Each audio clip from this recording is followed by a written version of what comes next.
80% প্রতিবন্ধী হয়েও উচ্চ মাধ্যমিকে 92% নাম্বার পেয়ে তাক লাগিয়ে দিয়েছে দক্ষিণ দিনাজপুর জেলার বালুরঘাট ব্লকের কামারপাড়ার পায়েল পাল।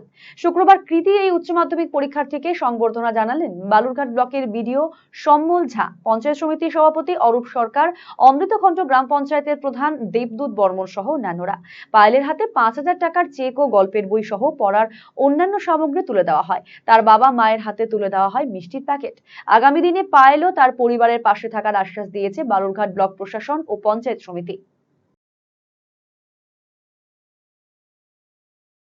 দেখুন, পায়েল তো আমাদের শুধু অমৃতখণ্ড জিপি না, আমার বালুরঘাট ব্লকেরই বা দক্ষিণ দিনাজপুরেরই গর্ব।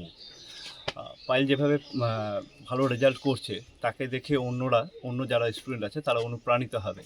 তাই পায়েলের কাছে আমরা এসেছিলাম তার পাশে থাকার জন্য।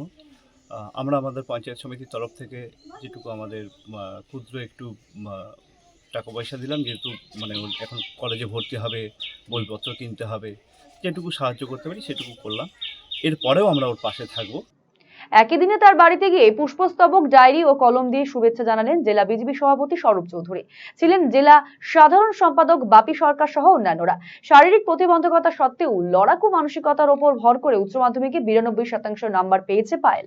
তার সাফল্যে খুশি জেলার মানুষ।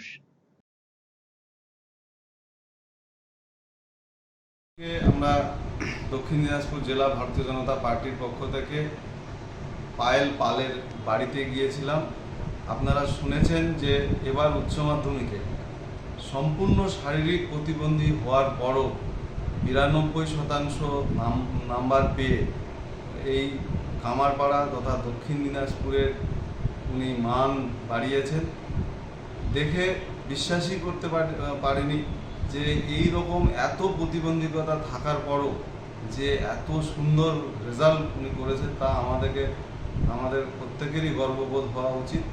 আজকে ওনাকে দেখে আমরা যা বুঝলাম যে মনে অদম্য সাহস এবং ইচ্ছা শক্তি থাকলে সমস্ত প্রতিবন্ধকতাকে জয় করা যায়, তা উনি করে দেখিয়েছেন।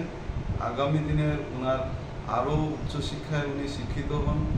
এই সমাজ ব্যবস্থা, এই এলাকার তিনি আগামী দিনে আর প্রেরণা হয়ে থাকবে।